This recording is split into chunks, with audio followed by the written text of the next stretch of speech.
The problem, and this is, if you go back to the Greeks, they would tell you this immediately. The problem with comfort is it's not satisfying to the soul.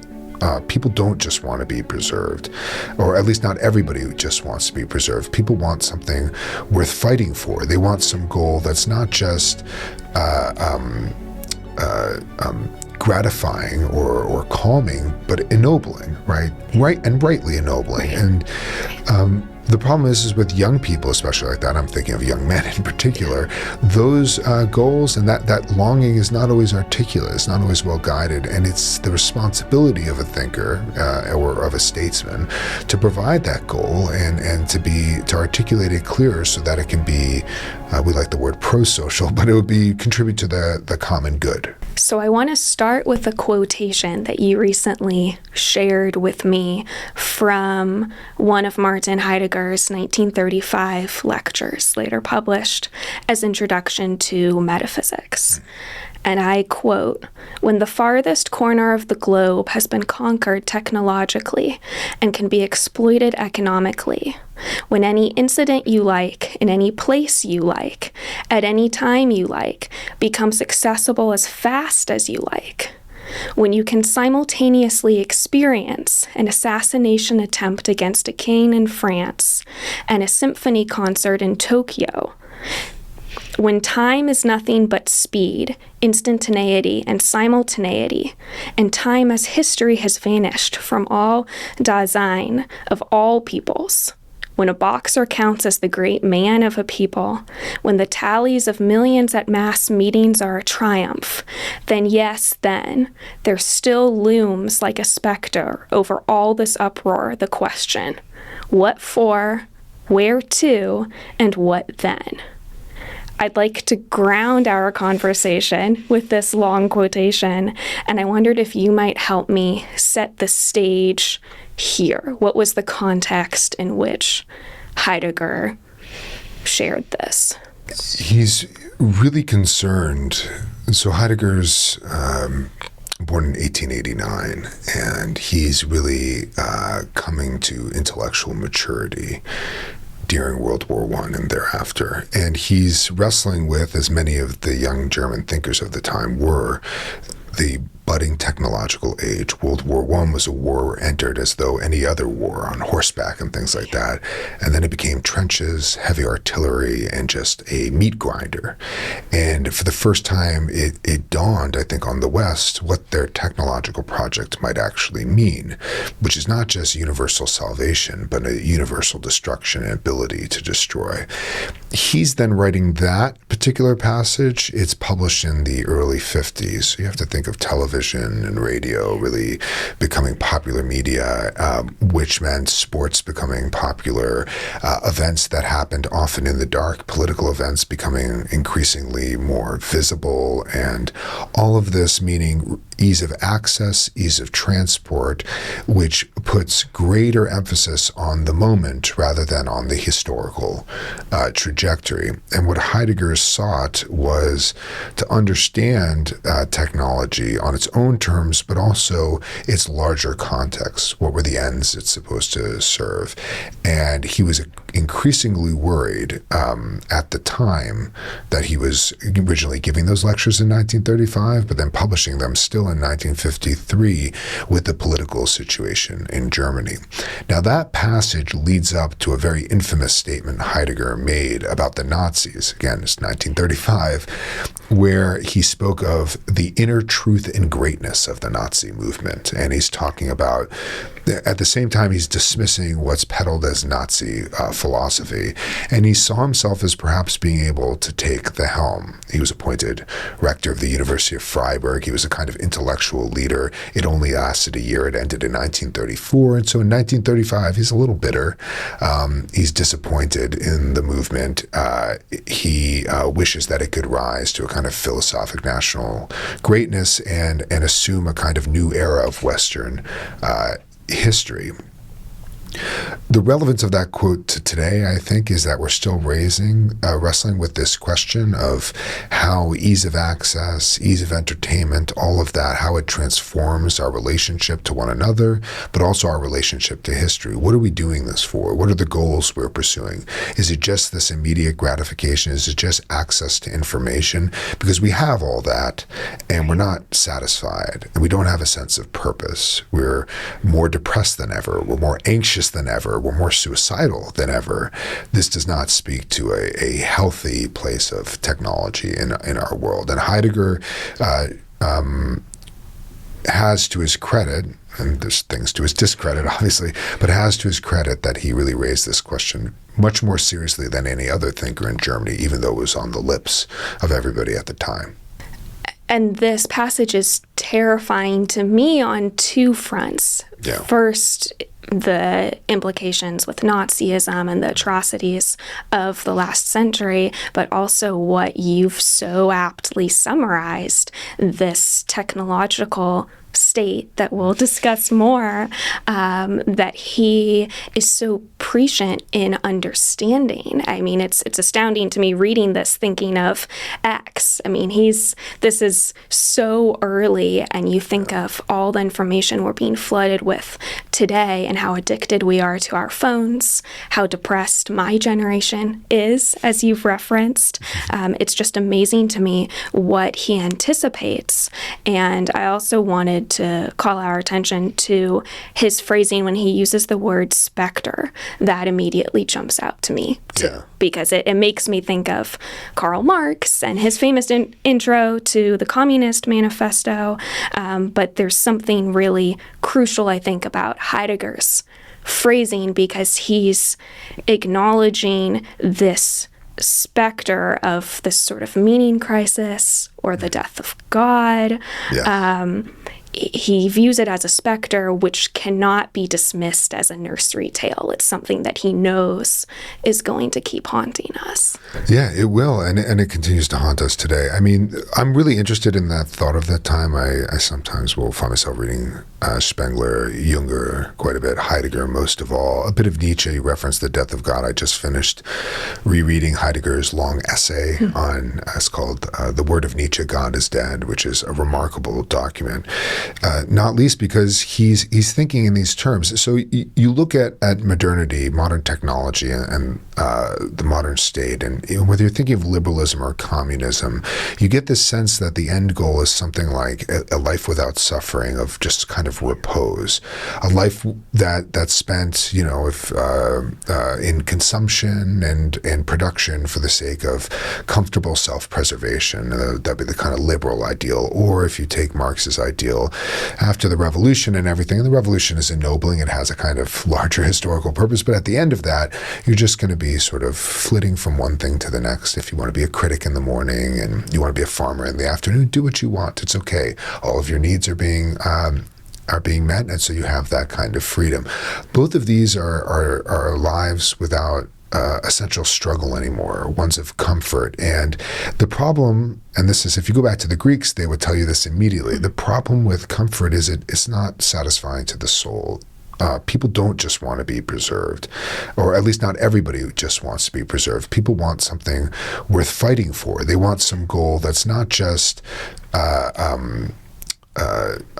gratifying or calming, but ennobling, right, and rightly ennobling. And the problem is with young people, especially like that, I'm thinking of young men in particular, those goals and that longing is not always articulate, it's not always well guided, and it's the responsibility of a thinker or of a statesman to provide that goal and to articulate it clearer so that it can be, we like the word pro-social, but it would be contribute to the common good. Right. And when you get Heidegger, it's often very vague. You never know exactly where he's going with it. And I think this is really instructive to read these writings, not just as a historical thing, because they're popular still today, especially with young people who are a bit disaffected with the age, rightly disaffected. It's really helpful to read these works and to get a sense of how you would satisfy this noble longing in this day and age. No regime and no understanding of education deserves that name unless it can give an outlet to these desires.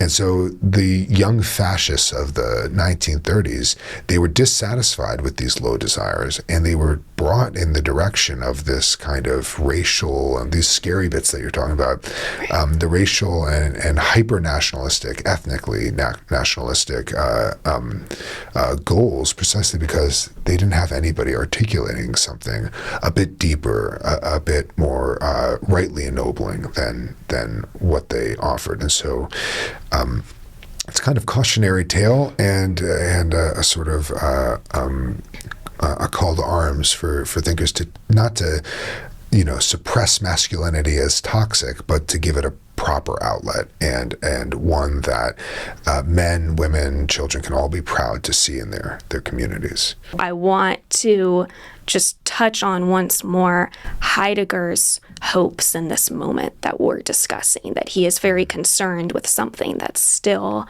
plagues us today, and he puts hopes in the wrong places, I would say. But I think it's worth just reviewing his hopes once more, how he's trying to confront this crisis of meaning. Yeah, so it's helpful here to go back to World War I and think about the German Empire ending. What ended up happening in the streets of Berlin, and I lived for a year in Berlin, and I got to see all of this, but there was fighting in the streets between liberals, communists, fascists, just ideological wars that were no longer in pamphlets or only in pamphlets, but we're now in the streets, and you can see bullet holes in Museum Insel in Berlin, and you can see, I believe, even still in the Brandenburg Gate, but I might be wrong there. But these were real fights. And now what ended up happening after the Treaty of Versailles, which was Germany basically accepting all financial responsibility for the war, it was completely forced upon them, created a real kind of chip on the shoulder, to put it lightly, of German identity. And then they got this liberal state that was very weak-willed, and there was such deep dissatisfaction in Germany and complete openness. And when you lose, when you think about the end of the German Empire, you're talking about the last vestiges of the aristocracy and of the old regime. You could even trace this back to the end of the Holy Roman Empire in 1571 or whenever that was. But at this moment, it was gone. And when that happens in a regime, when you really cast off tradition in that way, it's a very volatile moment. I think of Athens after the Battle of Salamis, when they've let their city be destroyed. The question of what the new Athens is going to be is very open-ended. And lo and behold, what happens is you get this flourishing of sort of theoretical history like Herodotus and Thucydides, or of political philosophy like you get with Plato and Xenophon. But you get this kind of flourishing of inquiry. Or think of the American Revolution, where there's this weird kind of theoretical constitutional fervor with people broadly engaging in political philosophy in a way that you just don't usually see. Herodotus tells a story in Persia of the killing of the Magi. After Cambyses goes mad and kills an Egyptian god, there's this moment, the series of events that leads to the killing of the priestly class in Persia, the Magi. And then you get this strange moment that Herodotus says, the Greeks don't believe this happened, but it's the Persians engaging in something like a regime analysis, and a debate around the best regime. And it happened again in the 1915s and on, 1918 and on in Germany, when they're asking, what is the new Germany going to look like? What is it going to be? Heidegger's essay on the death of God is interesting because you get this sense that there is a sudden facing of a kind of void or nothing. We don't know what the goal is. We don't know what's determining us. We're in between the old and the new, and this is a kind of opportunity in history, in the historical existence, or Dasein is the word that he uses, but this is the German word for existence. The historical existence of our people, we have this new opportunity, and so he engages in excavating German identity. He's analyzing Hölderlin, the great German poet, for guidance. Also the Greek tradition, because the Germans are heirs to that tradition as well, and the philosophic tradition in Europe, and he's trying to give a new vision of what the world's going to be. So there's a historical and intellectual opportunity. Add to that, there's a political opportunity, because this didn't just manifest as a kind of intellectual crisis, it's a political crisis, as I just detailed. And it's also a political opportunity because there's this rising political movement, the Nazis, which is taking very seriously, or I should say earnestly, the new possibilities of a new German Reich that could last for thousands of years. And Heidegger likes to talk about existence throwing itself forward. You're thrown into existence, but then you can also cast your existence forward as a people for perhaps millennia ahead. And so it's all of these things at once. And then on top of that, Heidegger, he gets a grand kind of academic opportunity when he's appointed rector of the University of Freiburg. So it's this great concatenation of events. And when that happens, human beings tend to get filled with great hopes. And Heidegger had great hopes for what he could accomplish politically, intellectually, philosophically, academically. It's as though the regime would be guided by the university and its research would be guided by Heidegger, and Heidegger would be guided by his essential thinking about the historicity of their existence, and he would determine the fate and destiny of himself, the university, the German people, even of Europe going forward. And it lasted a year, about a year, because when you have grand hopes like that, usually people don't listen. So the political problem asserted itself over Heidegger's hopes. And what you get later in life is he's got a lot of theological hopes. In The Death of God, he's thinking about what would belief in God look like, what would taking God seriously look like. He has essays like Building, Dwelling, Thinking, and he has this interview with Der Spiegel where he says, only a God can save us now. And his hopes become theological in character. I think what happened to Heidegger has extraordinary parallels in, for example, Plato's Republic. And thinking about that historical moment as a recent one of the last century or so is really important if we're going to come to grips with our really ideologically tense moment today. There are so many directions to go from there, and I want to talk more about our metaphysical crisis, but I also just have to reflect on the manifold tragedy of all this. I spent time in Europe this past year, and Germany in many ways feels as though it's fallen. They've allowed themselves to be conquered in the last couple of years. Germany is no longer very German. And so it's astounding to me that after the nationalist fervor, they've overcorrected to such a degree that as a society, they have really failed in recent years to defend their cultural identity.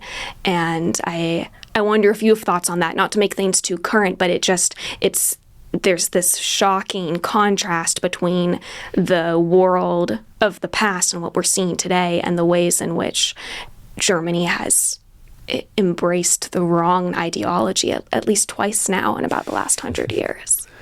Well, a lot of you could say that the hopes of Heidegger are not dissimilar. I mean, they're obviously more philosophic and quite different, but there's a similarity between the hopes of the average German there, or at least of the sort of German leadership at the time. And one could say that not to say antidote, but the corrective or to that would be a kind of moderation of those hopes while taking them seriously, and ask what would it look like to ennoble the Weimar Republic. Was that possible after Versailles? Probably not. But and what is a relationship, therefore, between moderation and to now focus back again on Heidegger and something like philosophy?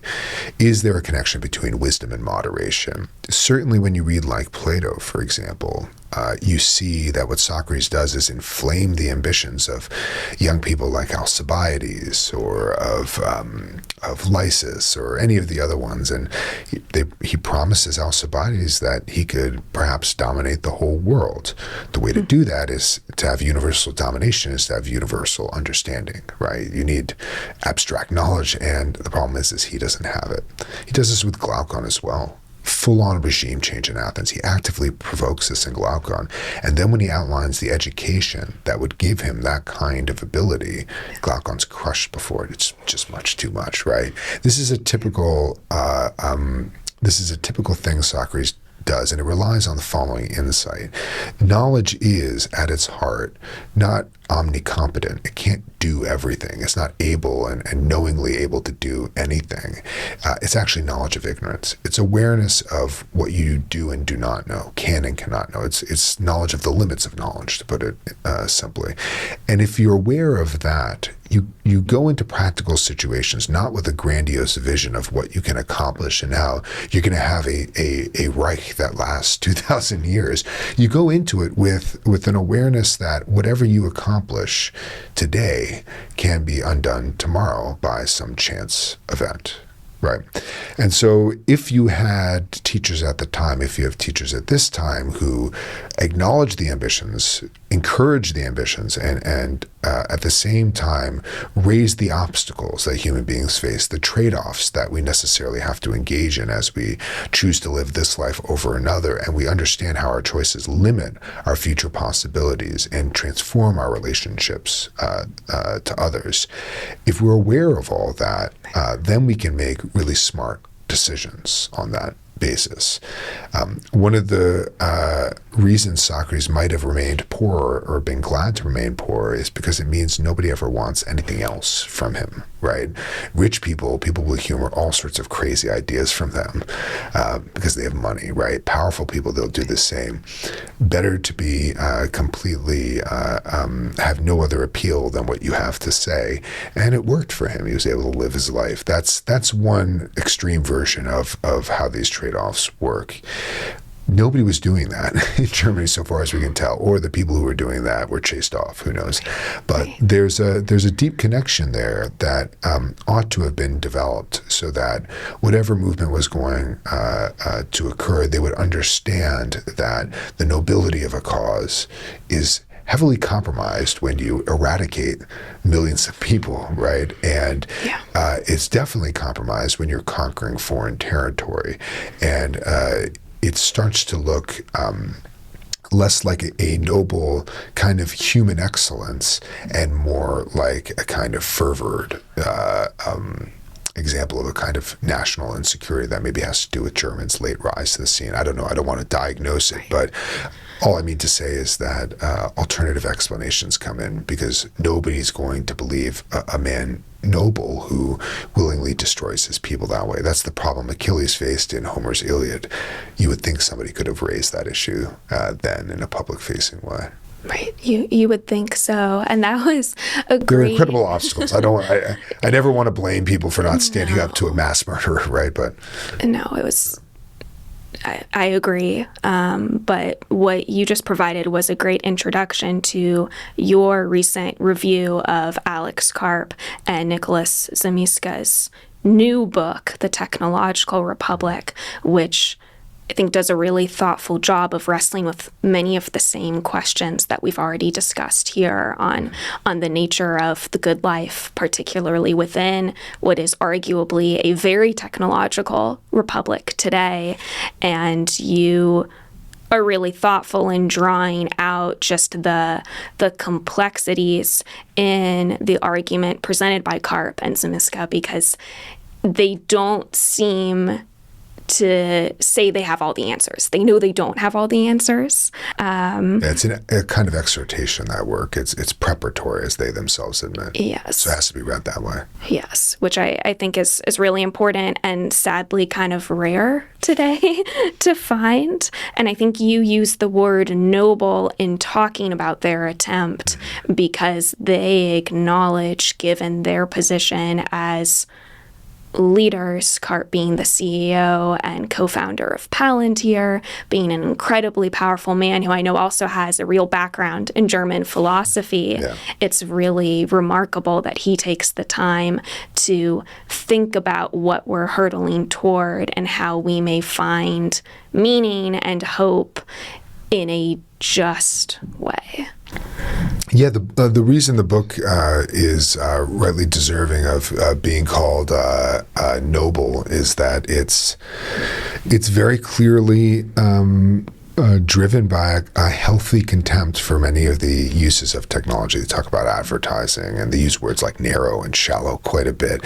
But, what do most people do with technology nowadays? They're scrolling through social media, just reels, these 8-second, 15-second clips of a silly joke or a little bit of advice, and it's just meant to increase somebody's public presence, and you share it and you move on, and it has untold effects on your attention span, and it changes your relationships with other people, where you just spend all your time sharing social media with them rather than actually having conversations with them.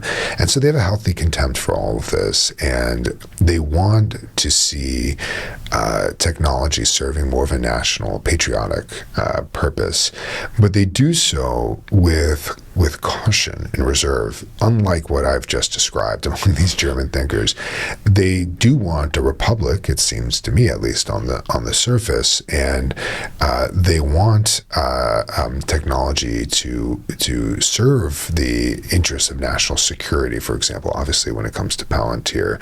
And they're talking to business leaders, and I think more generally about those possibilities. And they want to argue that it's more stable for the businesses, but that it's also better for the nation in the long run. And this is an issue we face today. I mean, we have this kind of weird complacency with a kind of global society, but all it would take is, if China really wanted to, they could seize Taiwan, and that's, I think, where all the chip factories are for the most part. They're trying to move them to the U.S. now because they're hopefully worried. soon. Yeah, but if that happens, suddenly we could have all sorts of calamities. So we need to be thinking in this way. And so taking seriously, what would it look like for a young, patriotic, intelligent individual who wants to be successful, go into business, go into politics?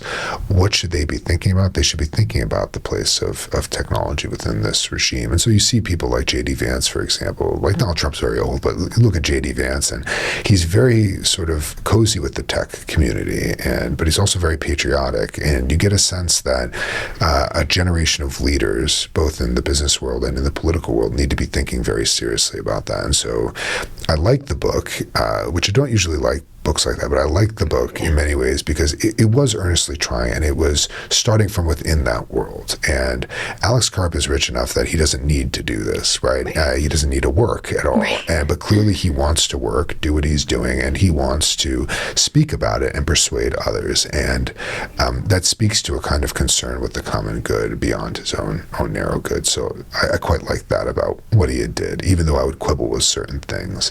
And he saw the need, therefore, and on this point, to criticize certain modern trends, try to identify their causes, and think our way out of it in another direction, while also thinking of the myriad ends that motivate people: comfort, nobility, justice, and so on. These are things that all serious people have to do if they're going to be deserving of a place of leadership rightly.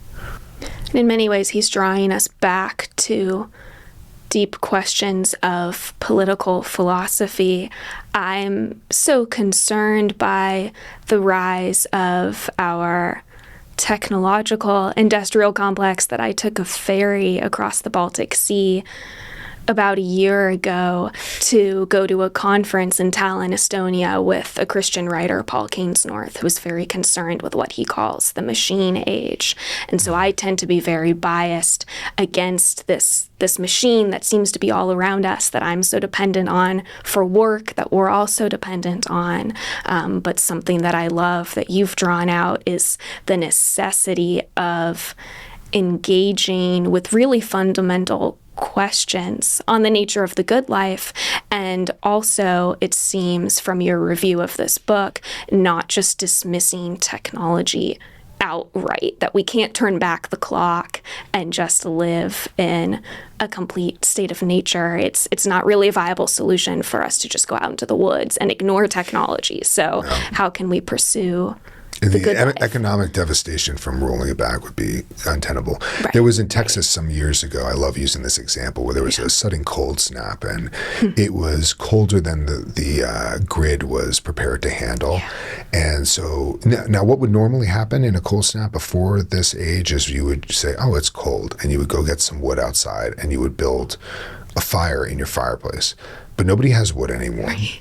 No new houses have fireplaces. It was really cold. They're electric, right? Yeah. And a bunch of old people died in their houses because they froze to death. Yeah. Okay, so that's what system dependence looks like. It decreases the amount of work you need to do to survive, but as a result, it makes you dependent on a system.